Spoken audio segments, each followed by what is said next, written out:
আসসালামু আলাইকুম রহমতুল্লাহি ওবরকাতুহু।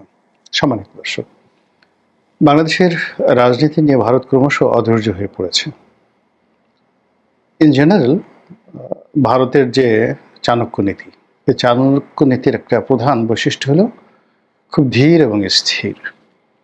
বাংলাদেশ নিয়ে আমরা সবাই জানি যে ভারতের একটা ডক্টরিন রয়েছে, যেটিকে সবাই নেহরু ডক্টরিন হিসেবে জানেন।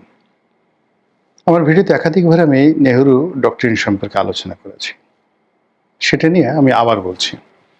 যখন দেশ বিভাগ হলো, অর্থাৎ পাকিস্তান হলো আর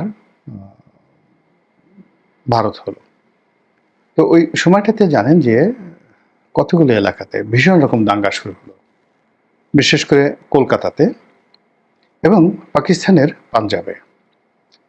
তো এই যে ভয়াবহ দাঙ্গা, সেই দাঙ্গার পরিণতির সম্পর্কে যদি আপনি একটু আন্দাজ করতে চান, তাহলে খুশবন্ত সিংয়ের একটা বিখ্যাত বই রয়েছে, সেটার নাম হলো ট্রেন টু পাকিস্তান। এটা পড়লে আপনারা বুঝতে পারবেন যে কি পরিমাণ ভয়াবহ দাঙ্গা হয়েছিল। আমাদের বাংলাদেশেও কিন্তু দাঙ্গা হয়েছিল, তবে সব এলাকাতে নয়, নোয়াখালীতে।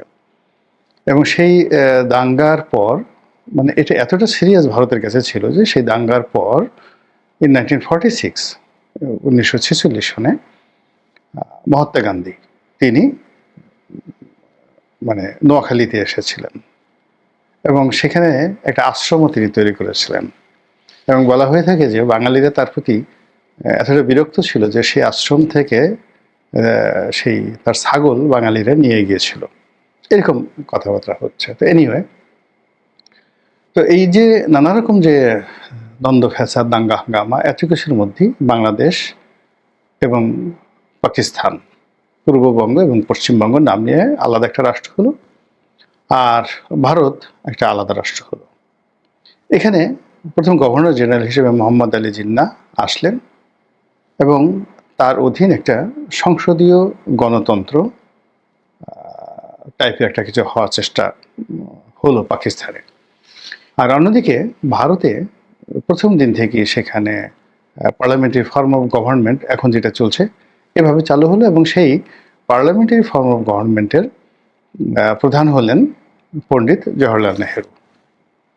তো ওই সময়টাতে সেই 1947, 48, 49, এই 3টি বছর ভারতের জন্য সবচেয়ে বড় সমস্যা ছিল মাইগ্রেশন। বহু সংখ্যক মানুষ ভারত ছেড়ে পাকিস্তানে আসছিল, মুসলমানরা। এর কারণ হলো ভারতের অর্থনীতি তখন ভালো ছিল না। আর বাংলাদেশ থেকে, পাকিস্তান থেকে কিছু সংখ্যক হিন্দুরা ভারত যাচ্ছিল, এবং তারা বলতে গেলে বাধ্য হয়ে যাচ্ছিল। এর কারণ পূর্ববঙ্গ এবং পশ্চিম পাকিস্তান, এই উভয় অঞ্চলের যে আর্থসামাজিক প্রেক্ষাপট, এটা হিন্দুদের ফেভারে ছিল।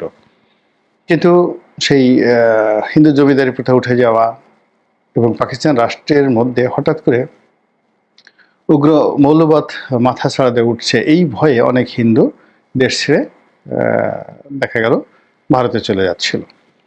তো পাকিস্তান থেকে যে সকল হিন্দুরা, ইভেন শিখ যারা আছেন, অন্য ধর্মাবলম্বী মুসলমান ছাড়া, তারা ভারতে যেভাবে যেতে চাচ্ছিল, তাদেরকে নেওয়ার জন্য ভারত সরকারের একটা বিরাট বাজেট ছিল এবং বর্ডার একদম উন্মুক্ত ছিল। এবং তাদেরকে সেই প্রত্যাগত পাকিস্তান থেকে যারা ভারতে যেতে চায় তাদেরকে রিসিভ করার জন্য ভারতের কর্মকর্তারা উন্মুখ হয়ে পড়ে থাকতো।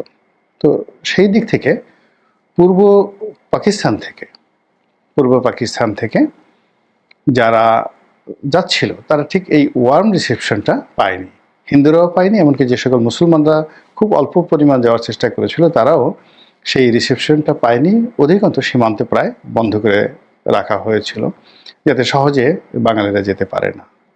তো এই বিষয়টা নিয়ে যখন পণ্ডিত জওহরলাল নেহরুকে জিজ্ঞাসা করা হলো, তিনি তখন বললেন যে বাংলাদেশের যে জন্মটা, এটা হয়েছে একটা বাই অ্যাক্সিডেন্ট, এটা হওয়ার কথা না, এটা ভারতের অংশ ছিল, আগামীতে ভারতের অংশ হবে। ফলে ওখান থেকে যারা আসছে তাদের তো আসার দরকার নেই। আমরা আর কিছুদিন পরে যখন ওটা ভারতের অংশ হয়ে যাবে, তখন তো তারা ওই দেশেই থাকতে পারবে ওদের মতো করে। কাজেই এখানে এই মাইগ্রেশনটা আমি আসলে অ্যালাউ করব না।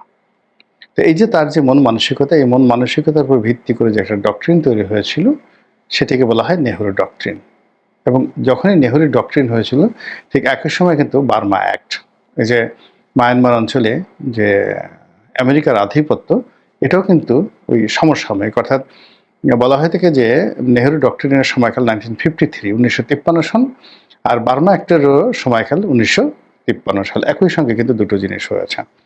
তো সেই বার্মা অ্যাক্ট যেভাবে এখন এই 2025 সনে এসে আমাদের গলার কাটা হয়ে দেখা দিয়েছে, আমাদের স্বাধীনতা সার্বভৌমত্ব নিয়ে টানাটানি শুরু হয়েছে, একইভাবে নেহরু ডক্ট্রিন বাস্তবায়ন করার জন্য ভারত কিন্তু এই সময়টিকে সবচেয়ে তারা মোক্ষম এবং উল্লেখযোগ্য সময় হিসেবে মনে করছে।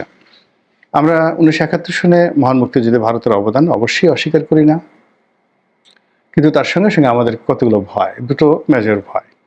একটা হলো হায়দ্রাবাদে যে ঘটনা ভারত ঘটিয়েছে, আর সিকিমে যে ঘটনা ঘটেছে। এই দুটো প্রদেশ বা রাজ্য, দেশীয় রাজ্য, তারা যেভাবে দখল করে নিয়েছে, এটা আমাদের জন্য আতঙ্ক।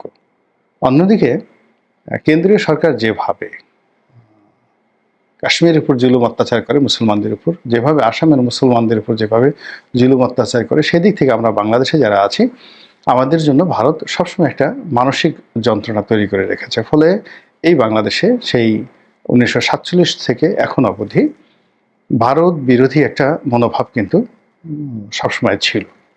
আর অন্যদিকে যারাই ভারতের পক্ষে দাঁড়ানোর চেষ্টা করেছেন বা যাকে বলা হয় ভারতের তাবেদার হওয়ার চেষ্টা করেছেন, ভারত বন্ধু হওয়ার চেষ্টা করেছেন, আমাদের দেশের সাধারণ মানুষ তাদেরকে কখনোই স্বাভাবিকভাবে গ্রহণ করেনি।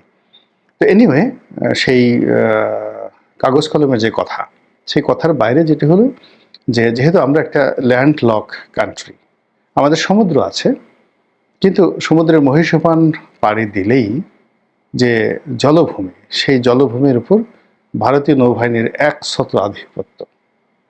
ভারত যদি আমাদের কর্ণফুলীর মোহনায় যে মহীসোপান রয়েছে তার একটু অদূরে তাদের নৌবাহিনী মোতায়েন করে, তাহলে আমরা একটু নড়তে পারবো না।